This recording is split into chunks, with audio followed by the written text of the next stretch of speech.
something has shifted. And what has happened is that socially, we've entered a new age of relationships where detachment is the new cool. Okay? It's all about the curated Instagram persona that you are able to show. It's about podcasts offering people different advice. It's about all the various dating apps which you have.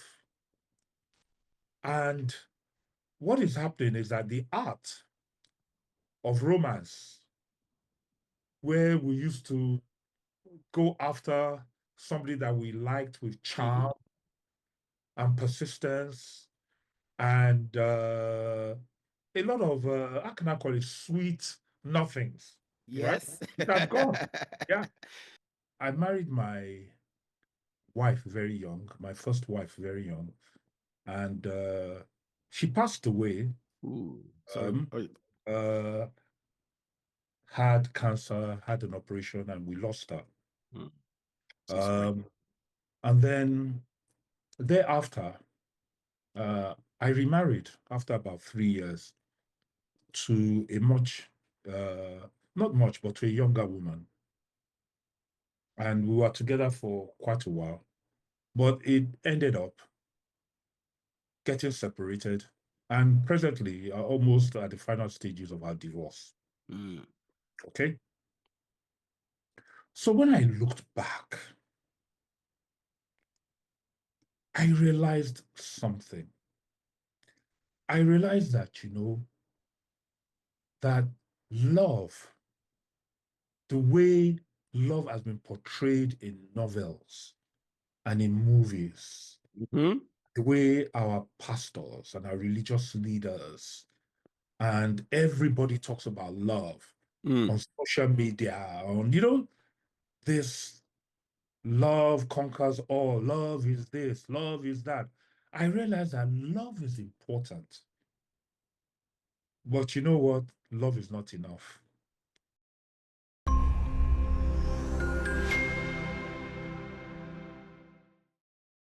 Hey, Kenna, hi, how are you? how are you, sir?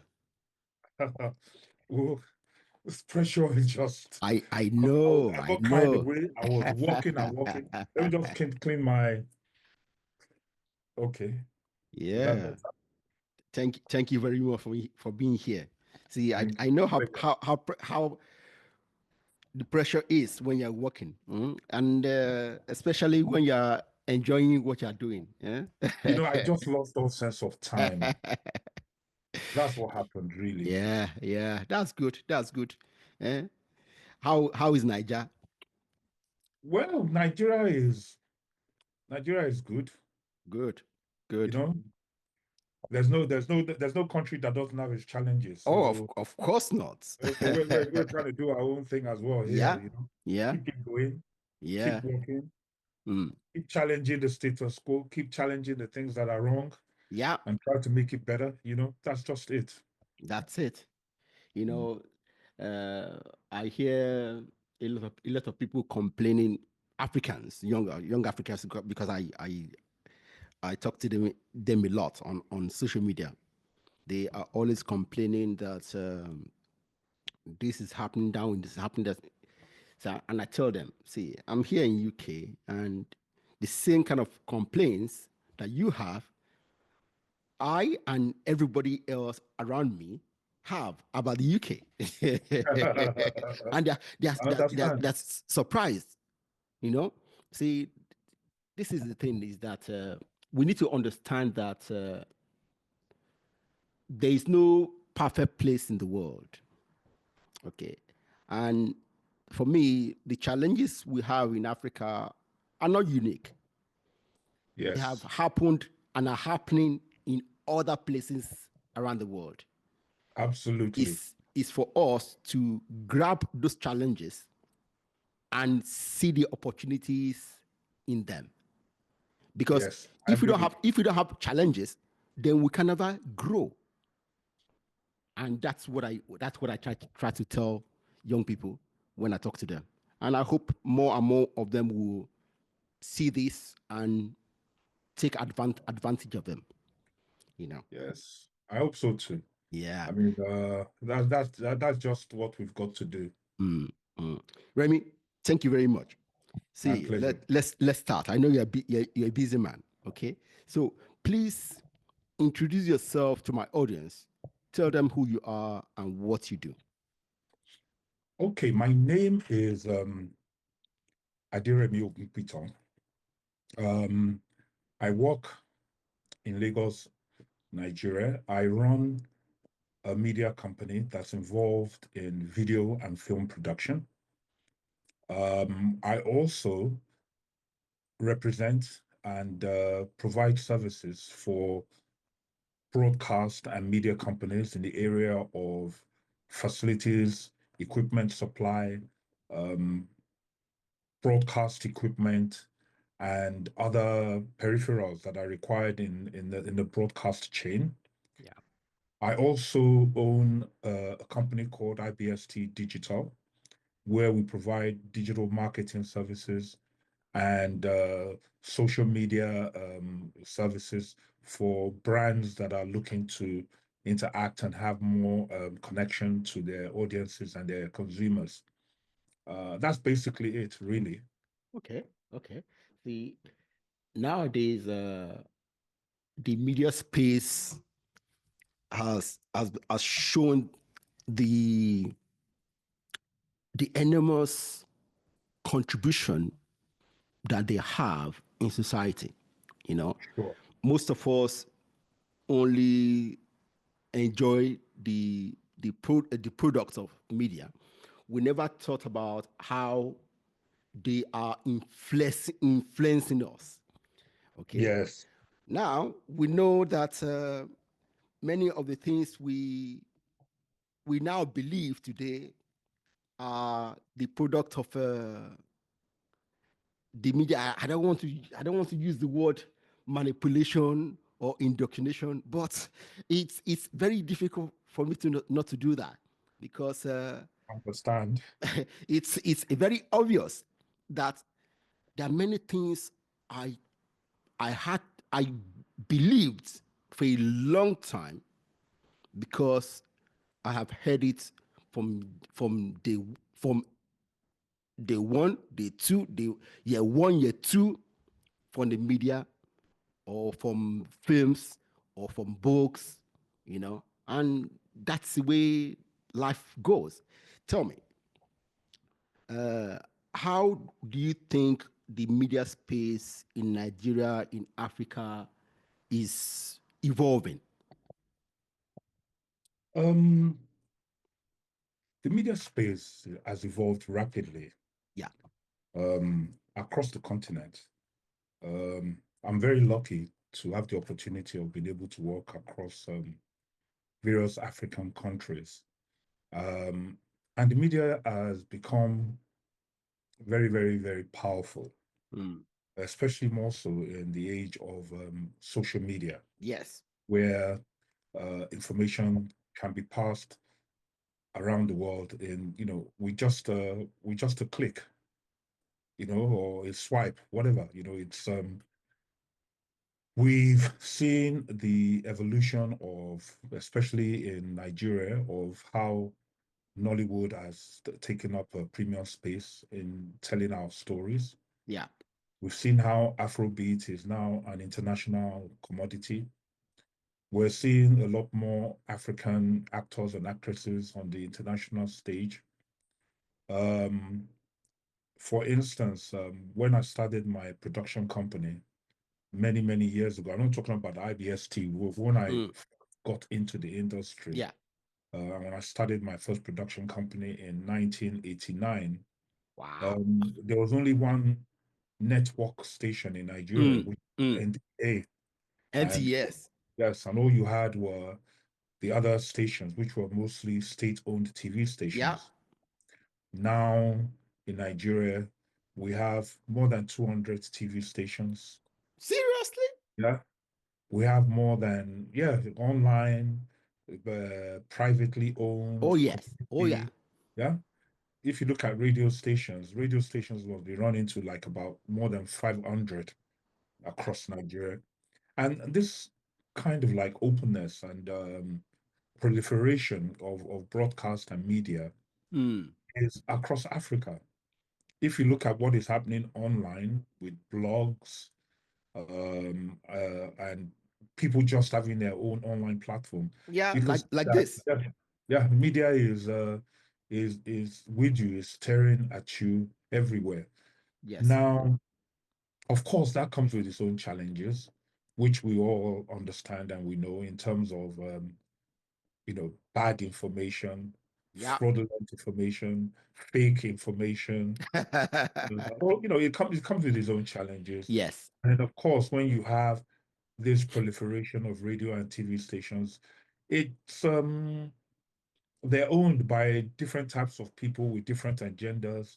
Some are political, some are religious, some have their own focus. So, there's a lot out there competing for people's attention, Mm. people's i- i- and their mind, trying to control their minds, their disposition, their attitude, influencing them to think in a particular way. So there's a lot going on in the African media space Yeah. at the moment. Mm. Mm. Wow. You see, looking at social media, Yeah. that's basically where I interact with young Africans. Like you said, there are so many people in that space. Everyone trying to tell their story or to influence other people. See, one thing I wish, I hope we don't have uh, is for our government to start banning people. I don't want that to happen. Okay. But at the same time, I hope we can develop a system that would uh, that would require people who put out content to moderate.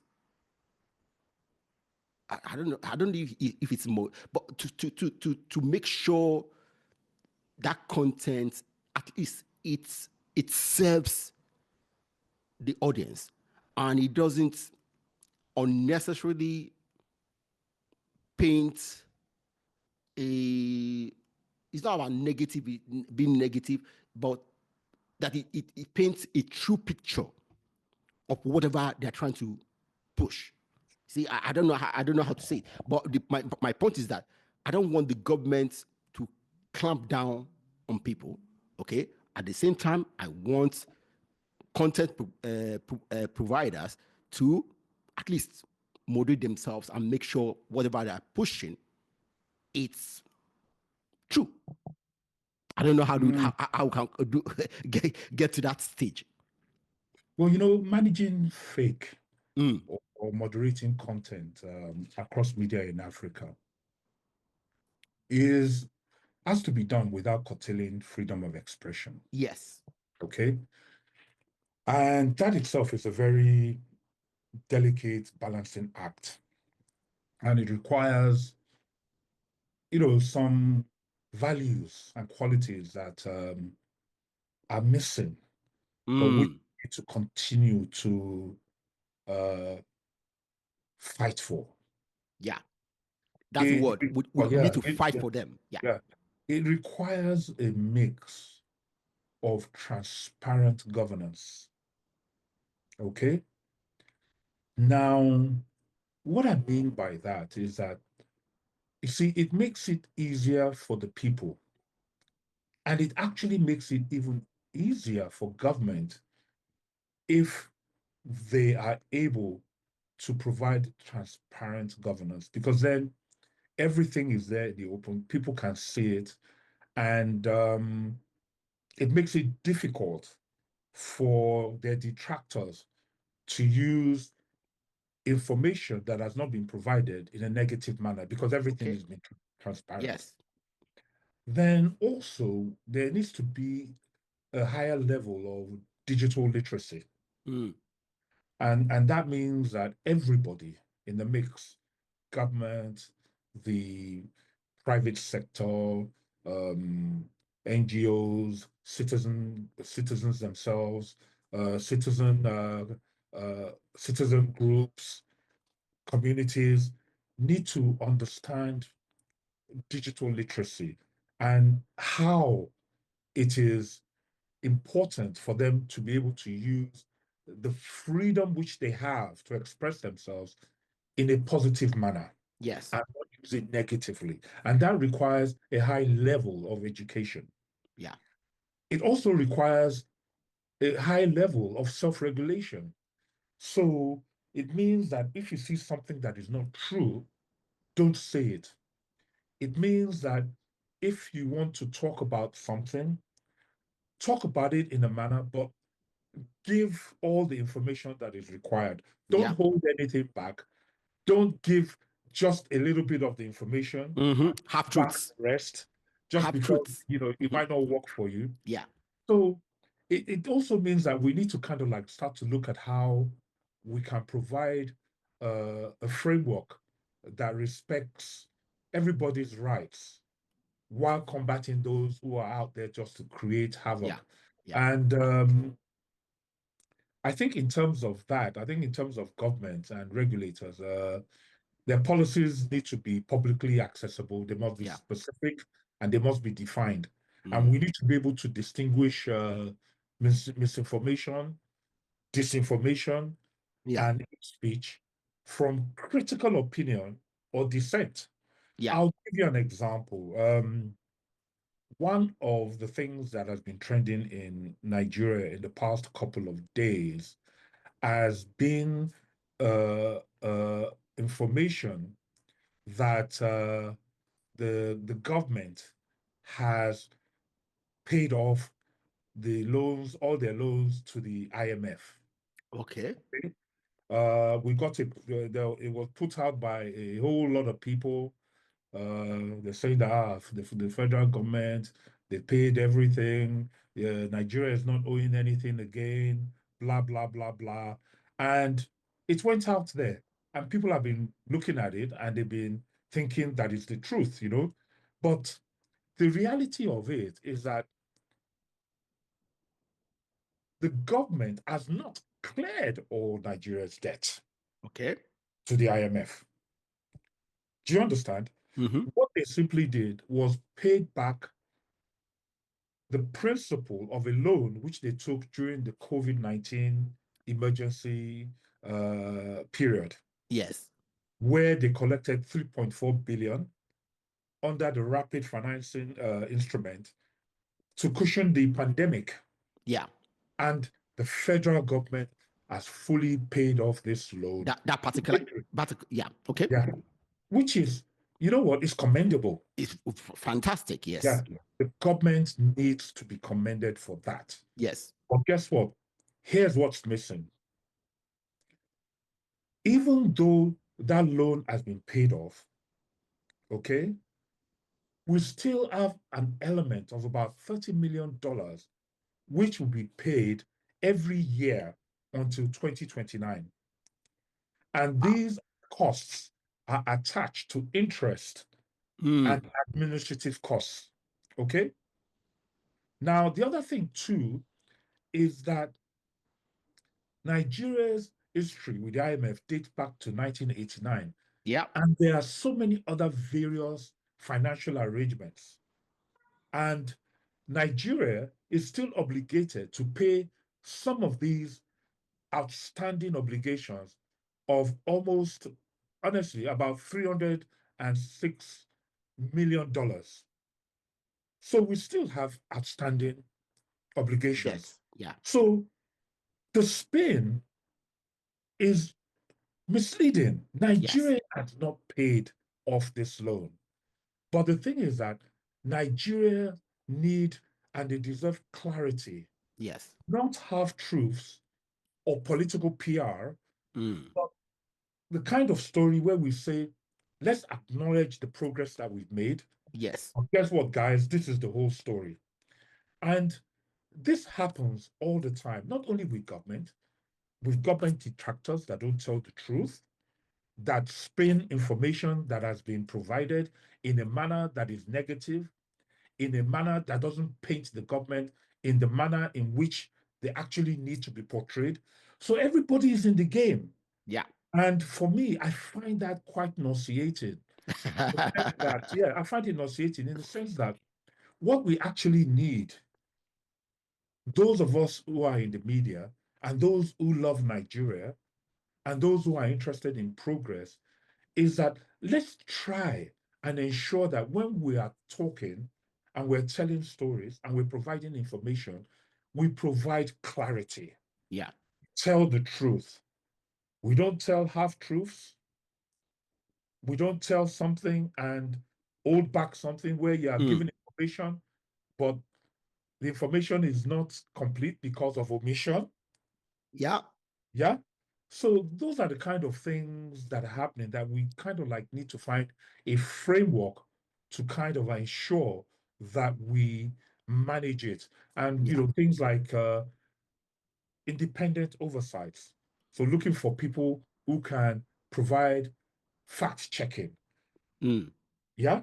Um, ensuring that there's collaboration between people in the newsrooms, in the universities, in the civil society to verify things that are going out there and the Yeah. information that you provided to Yeah. people, and provide and promoting a trusted sources framework. Mm. So when we Mm. see something and we see the source, we can trust that information. Yeah. Yeah. See, this is a global issue. Okay. Uh, see, when I first realized that difficulty of half truths. See, lies, plain lies are easy to find, easy to Yeah. see. Okay, the one that is difficult is half truths, where there's some truth. Now, if once you know there is truth in it, you might not realize that it's half truth, and it's very difficult. So for me, uh, what I started doing about 10 to 12 years ago is that I started reading more. Okay. Now, how does that help me? See, I discovered that when you read on a particular topic, if the writer is a good writer, he or she doesn't only give you one side of the story. He'll give you multiple views of the story. Okay. And even after you finish reading it, you will see people who disagree. They will also write books on that topic, and they will tell you what this person says. For this reason, I disagree.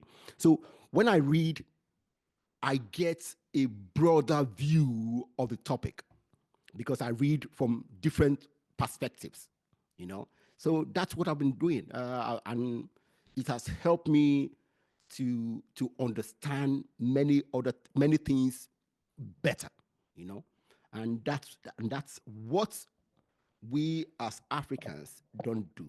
We don't read, we don't write.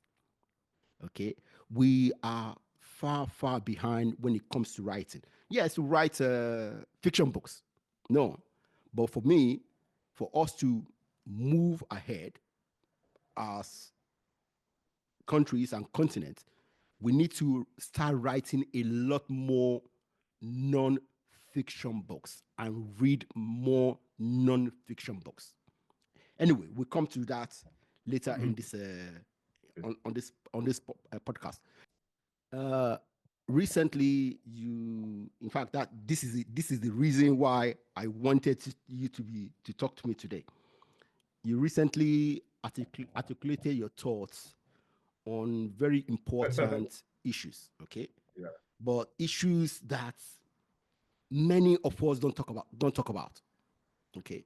And this, let's I would like us to pick if one or two of your posts on LinkedIn. Oh, Okay, wow. one of Okay. one of them you wrote about. You say, "Why don't men chase anymore?" See, Yes. let me tell you my interest. I'm over 50 now, so I'm not chasing anybody. But I have three teenage daughters, and they need to understand these things. Three teenage daughters. One is going to be 20 next month. One just turned 18 last month, and the last one turned 13 2 months ago. Okay, so they are in the middle of this story, right? See, girls don't understand how boys in this era behave, because boys, unlike in my era, in your era, where we're bold enough to step up to a a girl in a neighborhood and chat with them. Nowadays, when I go to my daughter's schools, the girls are one side, the boys are one side. They don't talk to each other, and it's a little bit scary. So, when I saw your post, I loved it. So tell me, why don't men chase anymore? Mm. We're talking about different generations, Mm, different environment. We're talking about um, different interpersonal skills that are required to be able to navigate life today. yeah, Um, I mean, I'm more than 10 years older than you, yeah, okay? And but I think we can relate that when we were growing up, TV was there, but you didn't have the proliferation of TV channels, and there was no mobile phone. Yeah. no, If you grew up in Nigeria, I not did. every house had a telephone. Only the very rich I had didn't a have tiny, no telephone in my house. yeah, no telephone. Yeah. And the cinemas that we had were very few. Very. Hmm? Okay. So social interaction was much, much more personal. If you wanted to contact your brother or your sister or your relative that was living abroad, you had to write a letter. Yes. No Hmm? email. No email. Yeah. Nothing. So things have changed. Something has shifted. And what has happened is that socially, we've entered a new age of relationships where detachment is the new cool. Hmm. Okay? It's all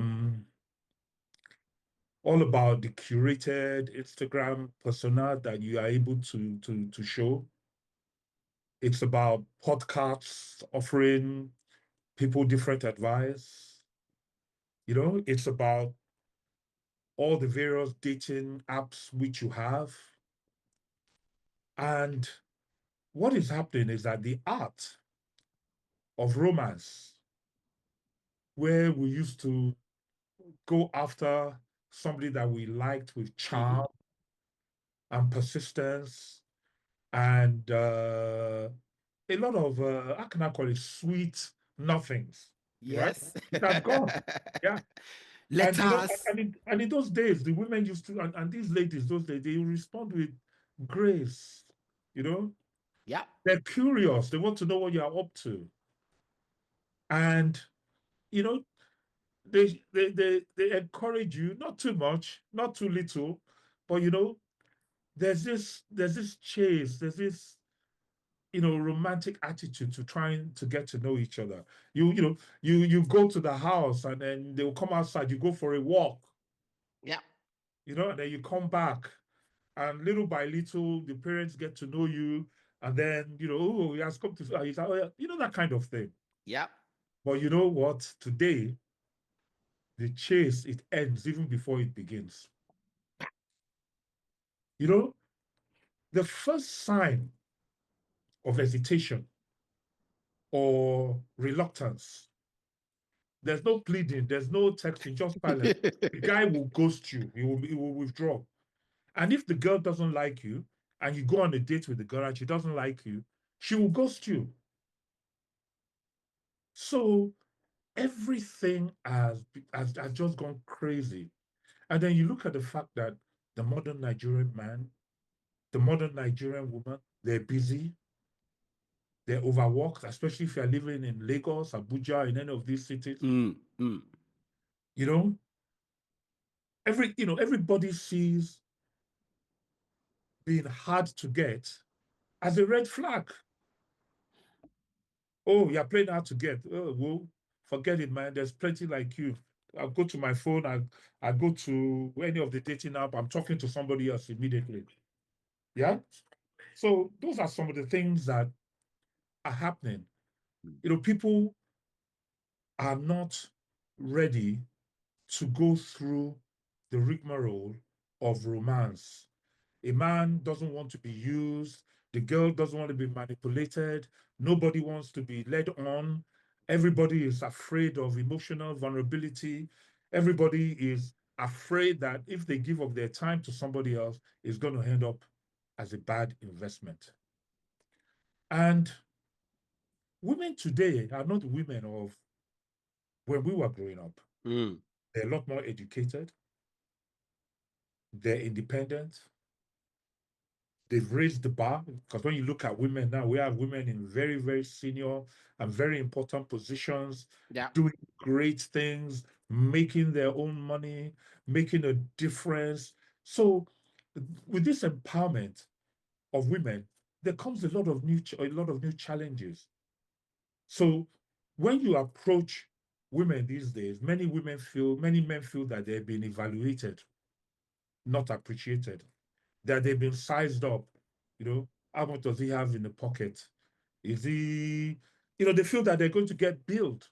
To take a girl out now, and you're looking at Uber, how much is it going to be for a restaurant? They did, and it piles up, and nobody wants to go through all of that anymore. So it's really sad because it would seem that in a world today, it's all about fast love, short attention span. The relationship turnover is huge. You know, when you ask people about what they call their body count now, everybody's afraid to get to hear the answer. So the chase isn't dead. I just think that we need a better reason to be engaging each other. And I'm just looking at young people, and I'm just hoping and praying that things will change. I have grown up children too. I have a grown up daughter, a grown up son, and I have young people that work with me. And when we talk about relationships and your boyfriend, your girlfriend, the things that they tell me, nobody, you know, wants to really get involved or go too deep. I find that my son would tell me that, Dad, look, you know what, me, I don't want stress. So if I'm dating any girl, the minute she stresses me, I'm gone. So that's where we are. Wow. This is difficult for us to, It's yes, the reality. it is the reality, but I look at it, I say, okay, if this thing continues for the next 2 generations, Yeah. what will be the impact? Already, part of the impact is every generation is smaller and smaller and smaller. Okay. So the world population is going to be down. That's one. Okay. And see, I tell my daughters the most meaningful thing in people's lives are the relationships they form, they build, they sustain. And I believe it so strongly. You see, human beings are social animals. We can't survive by ourselves. And if the younger generation are not able to form and maintain relationships, it's as if we are digging the grave of our extinction in the long run. Hmm. That's what scares me. And the apps, the dating apps, I listen to a lot of people who get on these apps, their experiences. Very few people have positive experiences in those apps. The attention span of people on the apps is minuscule. And like you just said, the see, they don't form relationships. They maybe they sleep with each other and they ghost each other as soon as possible. So, what benefits do they get from these the apps? Very little, in my view. You know, You and know, the thing is that if I may interject, the question I tend to ask myself as I look around the world today is that, what are the values that we ourselves, gone okay, as parents, yeah, okay, you good know, one. and as a society, what are the values that we're passing to them? When they look at their world, when they look at how the society is structured, Mm, okay? When they look at things like meritocracy, is there merit in the okay, society? okay, Yeah. Um, they look at relationships between people that are in power, in government. We're talking about teaching them about building on values and not on vibes. We're telling them lasting connections. yes, And we're talking to them that lasting connections need shared values, respect, trust, emotional maturity. We're telling them all these things, you know, and then they're looking around at the society in which they live in, and they find that separations and divorce rates have gone up. okay, Do you understand? yeah, So when you are talking to them about lasting connections and they're saying that, divorce, separation, relationships have been battered everywhere, they ask themselves certain questions. When you look at the society, they're seeing people who are in APC, in PDP tomorrow, in APC today, PDP crossing, going okay. here, going there. You understand what I mean? And we're telling them that, connections, shared values, and they're seeing their politicians, and they know their politicians don't have any shared values, Yeah, that they don't go to where it pays them, where they can bag some loot. These things influence them now. yes, Do you yes, understand? yes. You tell them to talk openly. Talk about your needs, talk about your Mm, boundaries, your goals, this, that. Be open. But yet they live in a society where being mm, open, you get judged. yeah, People will look at things that you're saying and they read it the wrong way. They won't even ask you. They won't Yes, ask you to explain. They just you get what I'm trying to say? And then you have social media where they actually look at social media now as if it's a relationship manual. yes. Meanwhile, all the people that are, yeah, meanwhile, all the people there are not living a fantastic life. If you look at their love lives, it's messy. They have scandals. And what they're doing is curating the best moments of their lives for you. Mm, And those best moments of their life, maybe more, it might not be more than 10 minutes in a day. So these things is impacting them. yeah. They're not bad, we talk about setting boundaries, have barriers, don't let, don't set your boundary, don't let anything. And all they see around them everywhere are people compromising their boundaries for what they can eat. People calling a cow brother because they want to eat meat. Yeah. So these are some of the problems. See, these are some of the things Woo. they're seeing. And these kids, they're not dumbos, they're smart. So you tell them one thing, but they see another thing happening in their world, Yeah. and it confuses them. Yeah. It does. You see, it's something like I said. It's as if we are digging the our graves because see 100 years might look long, okay, but in terms of human civilization, is very very short, and in no time it will come, and the things we are doing will make all these negative impacts come sooner than later. So Yeah, we need to step back as the older generation, me and you.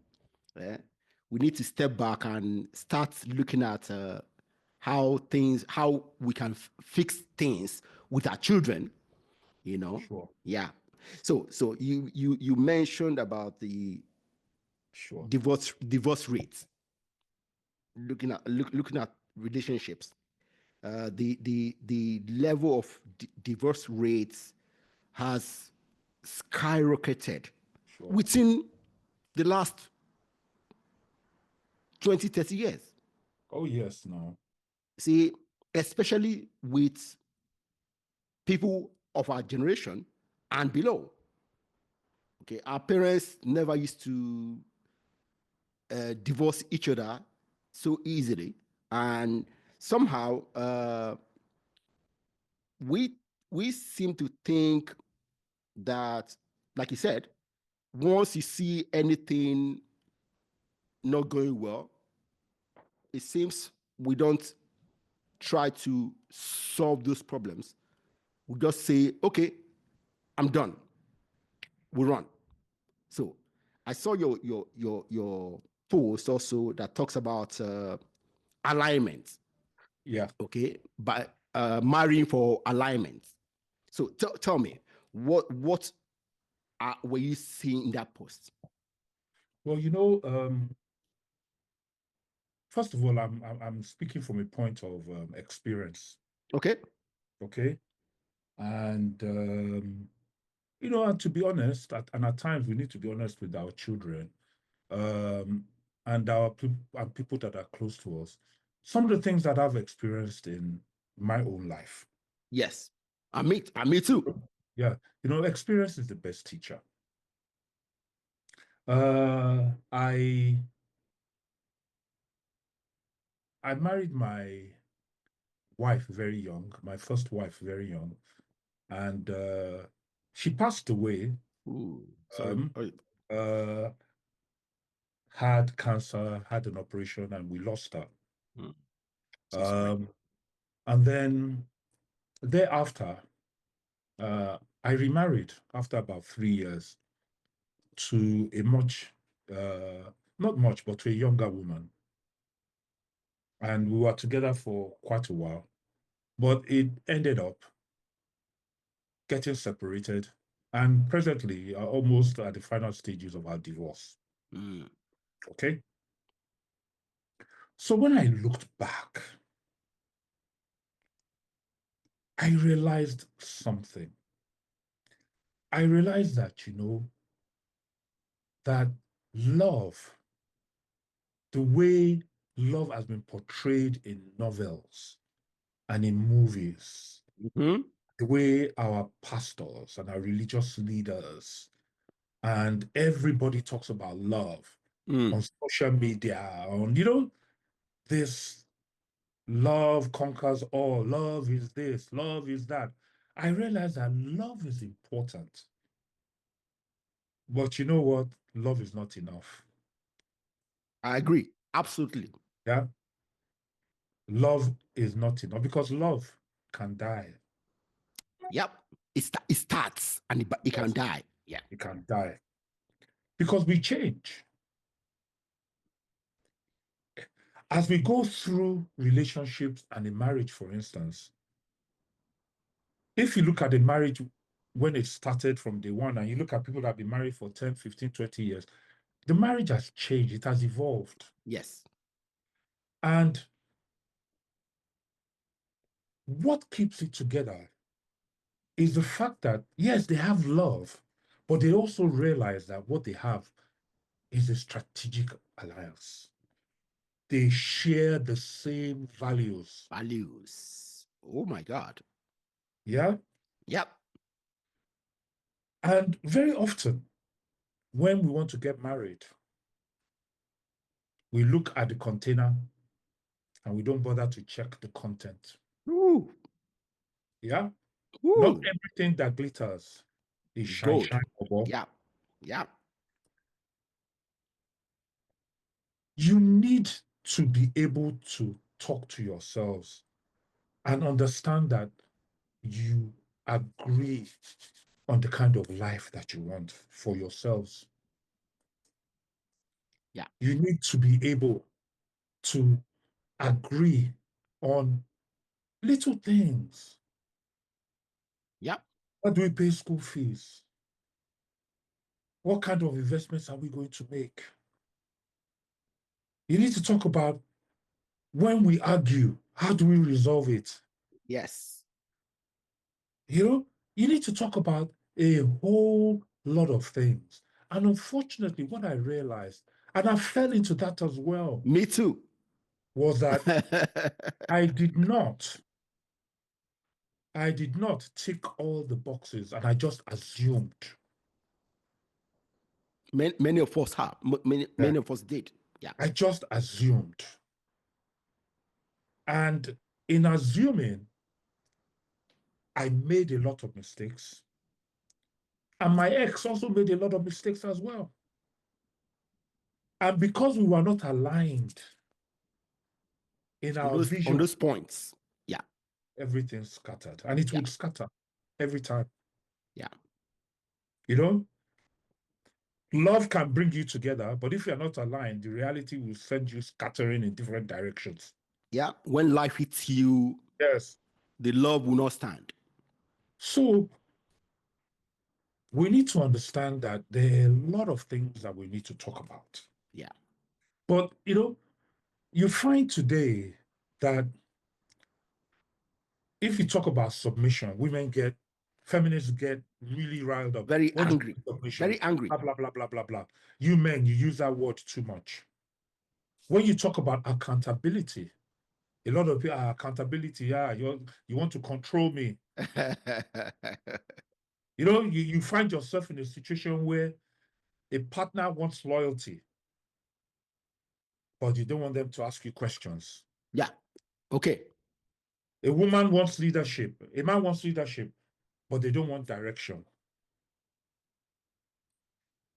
You want a good life, but you're not ready to set boundaries for yourself. So, marriage for me is not aesthetics, Not. it's alignment. It's about marrying for purpose, not for performance and showing off to your friends and things like that. Okay. Yes, it's not. Yes. Because when the feelings fade and life gets real, it's not about the butterflies and the love, it's about the vision both of you have. Very good. And if the two of you don't build with sense, don't cry when chaos becomes your co-tenant and destroys everything. Wow. Yes. One of the biggest mistakes that a lot of people also make is that, and if you are getting married or you're in a relationship or anything, one of the best advice that I will give you is that never, ever, ever, whether it's your brother, whether it's your sister, whether it's your mother, whether it's your father, once you are together and you say that you are married, never allow any third party to know what is going on in your marriage. Sort it out always between yourselves. You see, because other people coming into your marriage, especially your friends, Mm. and I want to say a lot more with women and their friends, they will destroy your marriage. Yeah. Yeah. Mm. Now, you just mentioned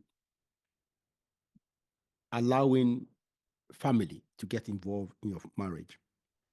See, I will challenge that a little bit because I knew you would. looking at our parents, okay? Yes. Their parents were instrumental in helping them build and sustain their their marriages. Okay, because I would say in the past, marriage wasn't just an alignment between husband and wife. It was an alignment between the family of the husband and the family of the wife. Okay, so it was a family thing.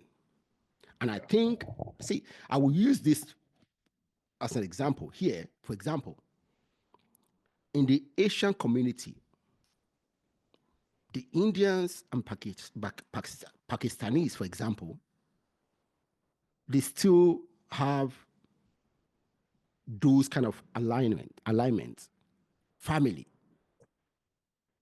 Okay. Now, of course, we don't want everything that the husband and wife does in their little space to be broadcast to mother-in-law, sister-in-law, brother-in-law. No, but then when something big things happen, the family needs to be involved. For example, if one of one of the couple is sick, for example, okay, you need the support of the family, okay, because hey, one the partner cannot cope with the stress, with the responsibility of keeping everything together. The family should be involved. So how? No, that's not what I'm saying. Okay. What Oh, I'm very, trying to okay. say, yeah, Very good. that's not what I'm saying. Okay. What I'm trying to say is this: is that you see, a lot of couples in marriages have a habit of telling their friends and their family about everything that is happening I in their. agree. Very good. Yeah. Understand? That's Yes. that's where I was coming Okay. from. Very good. Yeah. Not only, and I'm not talking about it from a negative perspective. I'm also talking about it from a positive perspective. You know, the wife does something really nice, or the husband does something really nice, and the next thing is, look at what my husband did for me. Look at my wife Mm, did. mm, mm. Da, da, da, da, da, da. He did this. He bought me this. He sent me this. Guess what? Look at this watch. He just bought me. He did da, da, da, da, da, da. And then on the negative side, the man, look at what he's doing. He did this. He did that. Did. You see, that is totally off. Totally Yes, off. I agree. I agree with you. Yes. So Mhm. that's the perspective I'm coming from, that our personal life in a marriage is nobody's business. Yes. You know, married women, look, young married women today that have had challenges in their marriages, right? I will tell you that a lot of them, the problem was caused by the things that they told their friends and the advice that their friends gave them. Yes, I agree. I agree. Yeah. At times, you just need to keep what is yours as yours, the Mm, good and the bad. Obviously, there will be times that things become difficult and challenging. yeah. Then you obviously all of us must have what I call a mentor, somebody that is much older than us Yes. that we can go Who has to gone through the process? that can give us the right situation where a husband or a wife or a girlfriend or a boyfriend is, you know, kissing and telling about everything. It's just Mm. going to destroy you. Yes, it will. It will. Well, these issues are things that are very important. They are the foundation of society and Yes, civilization. absolutely. See, but unfortunately, society is not taking these things as important as we should. And for me, like I told you, I'm concerned because I have young children, yeah, who are getting into this space, and I want them to step back, see these things, ask questions, so that they can start their life in the right way. I understand. Yeah, no, Yeah. I get you. So see, but I will tell you, it's difficult. It's difficult because uh, they hear from me, they hear from the mother, and they also hear from their friends. Yes, yes. You see, Anyway, it's okay. We need to continue talking about these things. Mm. Yes, there's another thing you posted. It's something I laugh about. Okay, it's about the Trump tariffs, and how it has changed economics all over the world. All right. And recently, he now put 100% tariffs on your industry. Okay, so you and your mates cannot sell Nollywood movies to America without paying another 100%. Well, either you guys or the consumers will pay the 100% tariffs. So tell me, No, actually, how do you see the tariffs in itself? Okay, one, and then the impact in your industry. well, to be honest with you, I was just clowning around actually, to be honest with you. Uh, it's it was a situation where I just said to myself, wow, if every country retaliates with the same 100% tariff on American Mm, films, mm, it's going to be like a comedy show because you see, uh, Hollywood earns over 60% of its revenue abroad. yes. Yeah. So if every country was to slap 100% tariff on Hollywood movies coming into their countries, it would make it very difficult for people to be able to afford to watch Hollywood films. Yeah. So conversely, I just figured that man, that's a great thing. Because if Hollywood films are going to be difficult to come into other countries, Yes. then there's going to be a gap created. Okay.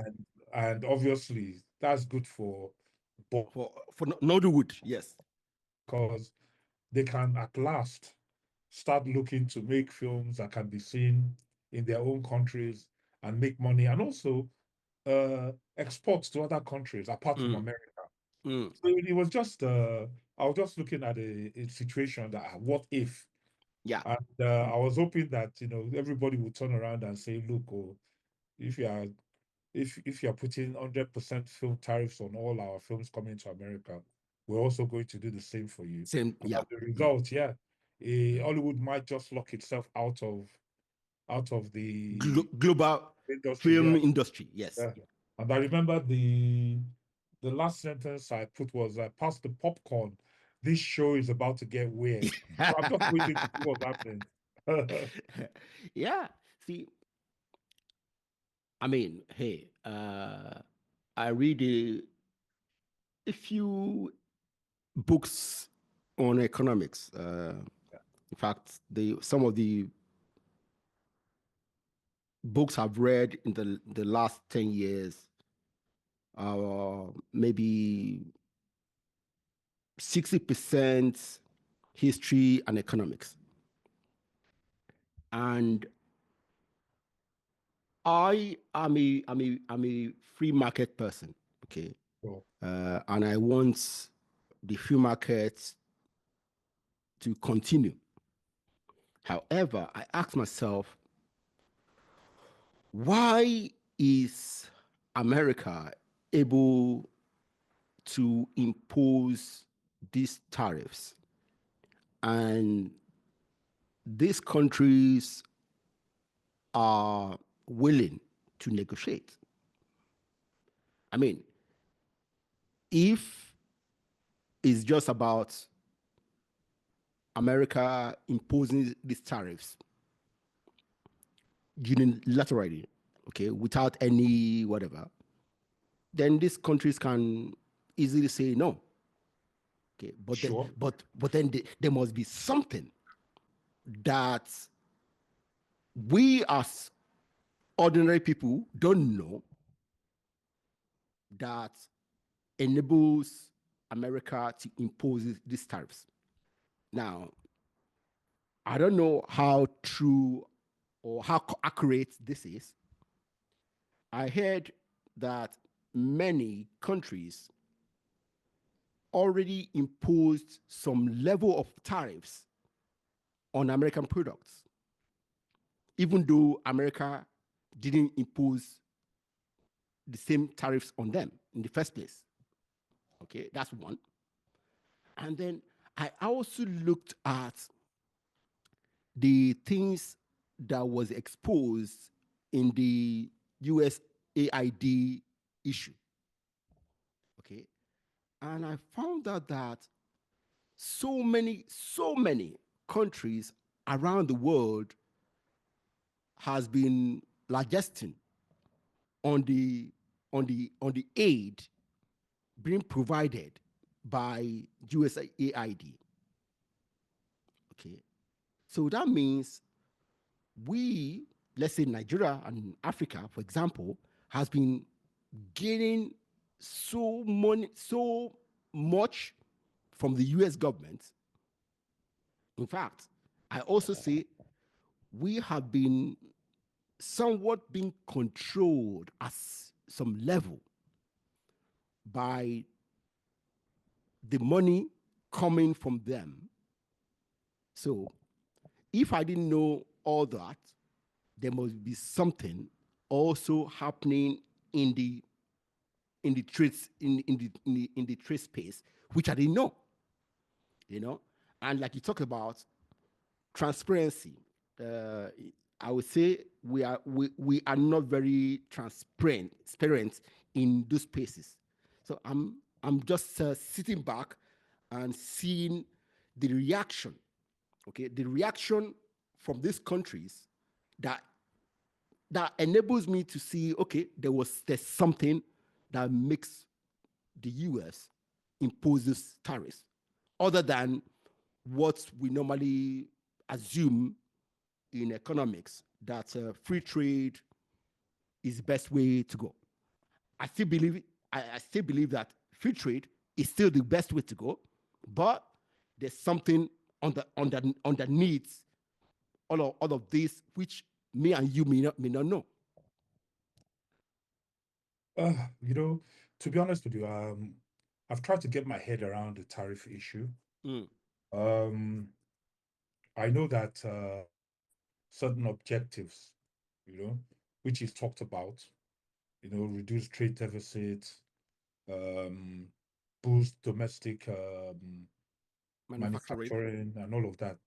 Um, the impact around the world, there's been business uncertainty around the world in Yeah. terms of global supply chain shift, market volatility, and all of that.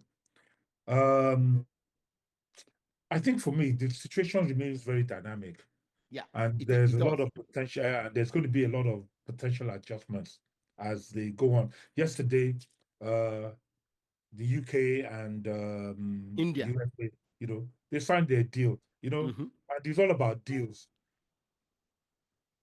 So I'm just kind of like looking and waiting to see how this will impact us. But I think the most serious impact for Nigeria actually is the aid that has been cut off, Yes.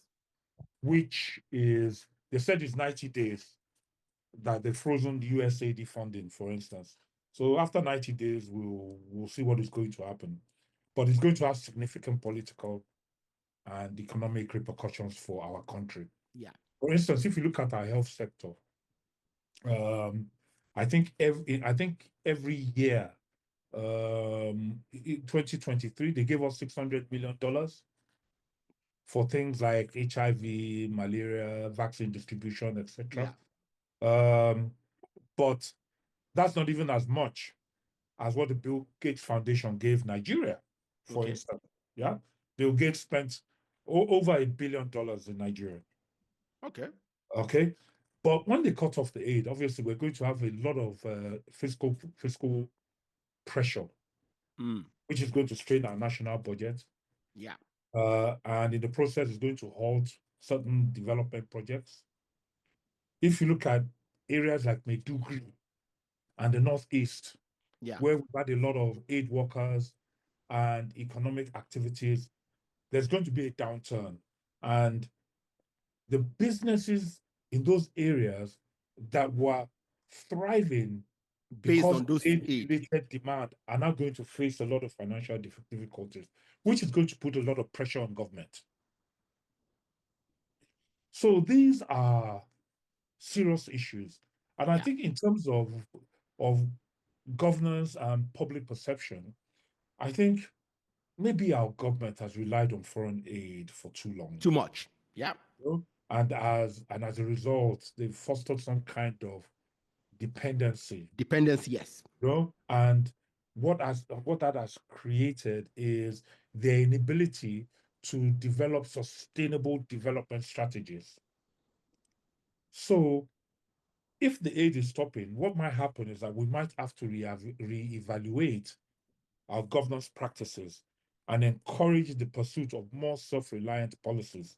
Yeah. Now, I'm not sure what it's going to do to our diplomatic relations or how it's going to impact our security challenges, but it presents a lot of both challenges and opportunities. But while it poses immediate economic and political difficulties, maybe it's a chance for us to pursue greater self-reliance and It. reform. All right. That's it. See, I've always talked about the negative impacts of aid because some years ago, when I first started talking to young Africans, almost 60-70% of them that I talked to all wanted to start an NGO. Okay. NGO, NGO, NGO. And then when we talk about what they wanted to do, why they wanted to start those things, I realized that most of those things can be done with a business venture rather than an NGO. But I realized that the main reason why many of them wanted to start NGOs was that they thought they could be getting money from abroad. Yeah. And yeah. So many young Africans are, have been bought into this notion that there's free money somewhere, for them to get. Sure. Okay, so and that is not a self reliance mentality. And for me, starting encouraging young Africans to start businesses. Yes, businesses fail. Now we know that aid money can also fail, you know. Yeah, yeah, But sure. if we encourage young Africans to start businesses, and those that survive the first 5 years, 5, 10 years, will be more in that space to grow and employ people and make money. So let's encourage people to start businesses rather than starting NGOs looking for foreign money for free. Yeah, that's my take on those Okay. things. So, see, like I mentioned earlier, I love reading, and I think young people need to start reading. Uh, we are lagging behind, both in reading and writing. We do more of writing fiction books. But I think what we need actually is to write more non-fiction books, like all these things we just talked about. We need people to dig into these things and write about them, rather than just writing one romance novel that would teach people the same things that we have been taught, that didn't allow us to do that kind of evaluation of our relationships. So I love reading. So I want you to recommend 5 books to my audience. Oh, okay. Uh, the first book I would recommend is by Chinua Achebe, Okay. and Which it one? is called There Was a Country. What? Which one? There Was a Country. See, that's one of his books that I never read. Okay, I You read have to, Things Fall Apart and I the think, sequel, but why it's important is that you see Achebe's book blends the personal reflection, yes, you know, with a historical account of Nigeria's independence and the Biafran War. yeah, The book talks about critical thinking, patriotism, mm, and the cost of bad leadership. mm, And for young Nigerians, I think it's important because it puts them in the space where they start to understand a little bit about national identity. Um, it shows them what happens when there's leadership failure and the cost of division and war, and how it impacts families and yeah, individuals, and how into our history it can become a recurring decimal. mm, So I think that's one of the books that's very important that young very Nigerians. good, very good. Yeah. In fact, I think I need to read that book. The other book, I think everybody talks about this book, and I'm sure you've read it. It's called The Seven Habits of Highly Effective People. Of Stephen course, Covey. Stephen Covey. Of Yeah, course, yeah, I had the okay. book, and I bought the teenage version for my daughters. Yeah. Yeah. So, I mean, what can we say Start from about the that book? Yeah, he first talks things about first. leadership, talks Yeah, about discipline, yeah, he talks about values, yeah. you know, and these are the qualities that we want young Nigerians to have Yes, so they can thrive no matter what happens. yeah, It will teach them about responsibility, vision, integrity, yeah. and possible and purposeful living. Yeah. Yeah. Then Shoyinka, Okay. Which one? you must set forth at dawn. My God, I've never read that too. Shoyinka, yes, you must set forth at dawn. Maybe I read Awole about Shoyinka. 5, 6 of Yeah, Wale yeah. Shoyinka. Mm. That particular book is actually is deeply intellectual, but it's an emotional journey through his Mm. life, his activism, and why he's committed to justice. Yeah. Again, it talks about Nigeria's um, situation post-independence. Yeah. All those things that we went through, the first set of politicians. It was Yeah. around that time of, he wrote also the man died, that kind of Yes, stuff. I've read that. Mm-hmm. Yeah. So it talks about courage, and the ability to stand up against what is wrong. Mm. Okay. Having Okay. a moral conviction Yeah. to believe What's the title again? you must set forth at dawn. Okay. You must set forth at dawn. Okay. Yeah. Then the fourth book will be yeah. You put me in it will be The History of Nigeria by Toyin Falola. Okay. Mm. Okay. Toye Falola, The Falola, History yes. of Nigeria. Okay.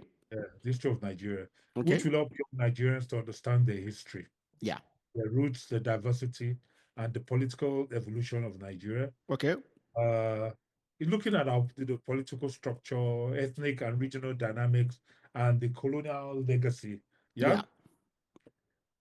And the last book is I Am Because We Are.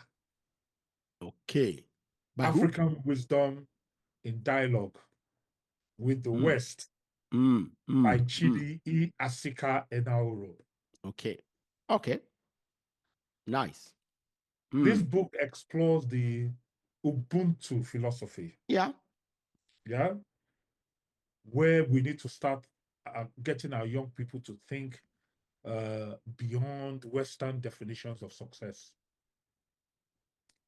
and Mm. start to look at their lives and root their lives in community, in purpose and dignity. Yeah. It's all about moral leadership, Okay. the African identity. Okay. And the reason I chose these 5 books is really because they all have a central theme about, who are we? What am I? What should I be? And what will I become? Mm. Mm. That's good. You see, I love these books, but again, I will still say this. We 3 of these are non-fiction, Yeah. but I still want us to write like the last one, right? It's something so powerful that I think we need to write more on those things. See, like I told one of my last guests, something we haven't done very well in Africa, in Nigeria, we haven't defined our philosophical foundation as a country. If we as Africans, we want to be seen as one people, we need to define the foundation of ourselves being one people. And see, there's a lot of things we need to do to integrate ourselves as one people. And we're so far, far, far away from that. Yeah. The thing is this, I feel that you're right. Philosophy and values actually Yeah, shape, shape the life or direction of a nation and of yeah, people. Yeah. And I think some of the core things that we've missed is that We have been unable to teach that leadership is service. Okay. We have been unable to teach that philosophy of self-enlightened interest where success is hollow if you achieve it alone. Mm. Hmm? The other thing is that, in Yoruba, we have something called omoluabi. Mm-hmm. And an omoluabi is character and relationships. Yeah. Is more valuable than material wealth. Yeah. Your name means a lot. Much more than that wealth. Yeah. Yes. And I think as a whole, when we look at our elites, and I'm talking about political elite, business elite, the elites in the military, in what I mean, our Religious elite leaders, all that. across Nigeria, Yeah. they fail to understand that they will only thrive and be safe If the rest of the country, when others are thriving. yeah. And I think that is the simple philosophy that one needs to follow. Mm. You know, I run a business. I have over 22 employees. You know, um, we want to make profits, but I need to understand that as a leader, I'm here to serve them. Because if I serve them well, we'll be profitable. Yeah. Yeah. So those are the things that the success of this business. If it the success of this business is hollow if it's only me that's chopping and other Yeah. people are not being successful Yeah. who are working for the business. And that how I lead, my character, my relationship with my staff is more important than any other thing. Mm. And the only way this business is going to thrive is when all of us are thriving. Yeah. And I think that philosophy is really, I don't know, I hope I can end with that. No, That's no, really what it's all about. it's Yes. well taken. Yeah. We need that. See, in every space of our society. Yeah. I want you to advise young Africans. Yes, you have been doing that throughout this conversation, but I want you to focus on this. What do they need to do to add value to their community?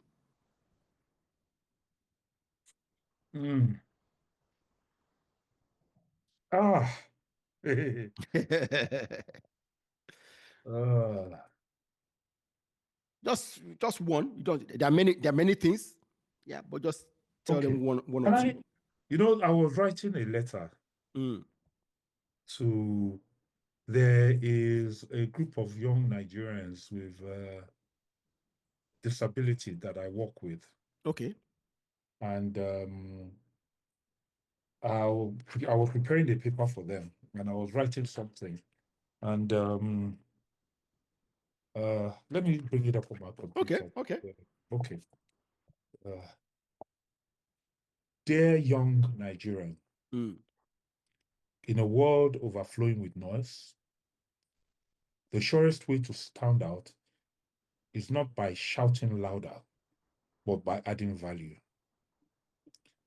Add value to your relationships by showing up, supporting others, and being someone people can trust.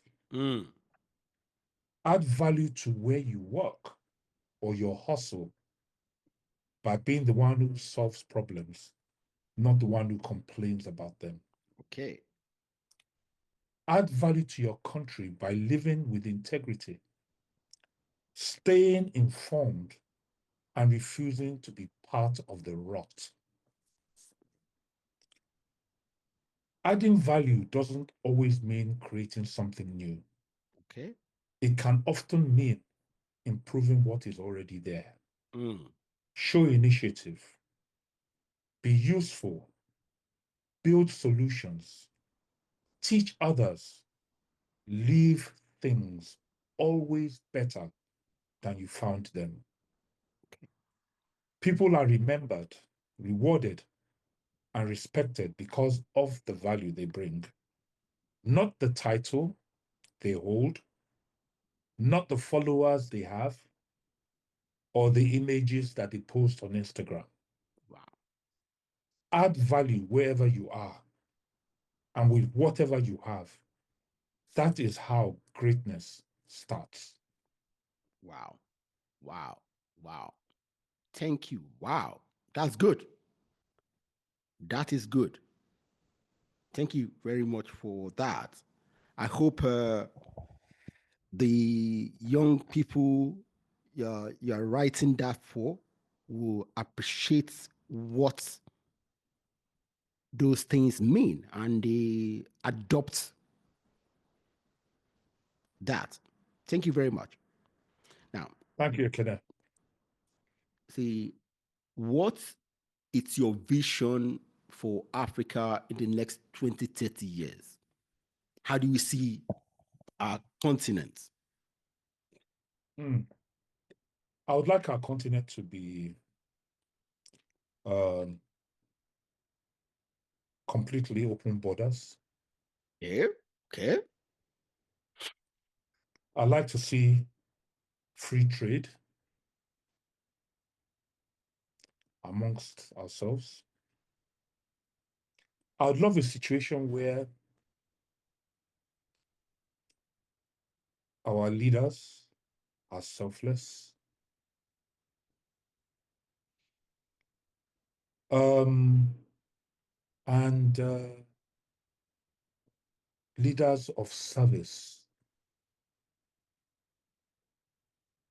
I'd like to see a continent where our young people, who are most probably in 20, 30 years, but from now, we're Yeah. going to be the most populated continent Yeah. in the world. Yeah. Mm-hmm.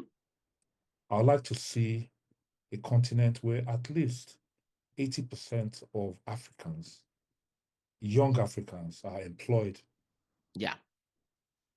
and working mostly in agriculture, Mm. tech. And I would like to see a situation where we can increase the rate of people that are educated to the basic level in Nigeria.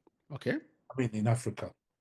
I'd like to see our people having good health, access to water, access to housing, and access to good medical facilities. Mm. I Mm. don't think it's hard. I think those are the, I think if we all work towards that, we should be in a very good space. Yeah. Africa will be very dominant because you see, the thing is that we have something which they all want, Yeah. natural resources. Yeah. And our natural resources should be used to build our continent, Okay. not to be extracted and then taken to other countries for it to be processed and then brought back to us to be sold to us. Mm. Finally, I'd like to see a value chain and a supply chain where every single resource we have in this continent, we extract it ourselves, we process it ourselves, we synthesize it, we create a product for it ourselves, and then we will sell it to the rest of the world. Okay. Fantastic. Fantastic. See, I love this. Now, what does that mean? That means our young people need to challenge themselves. Okay. Yes, because to achieve this in 20, 30 years' time, there's work to be done. Yeah. See, and that's what our young people and even us need to start doing so that we can achieve those goals in the future. Remy, thank you very much for being a fantastic guest of the Think Big for Africa podcast. Thank you, Kenneth. Have a wonderful weekend. You too, you too. Bye bye. Bye. Yeah. Bye.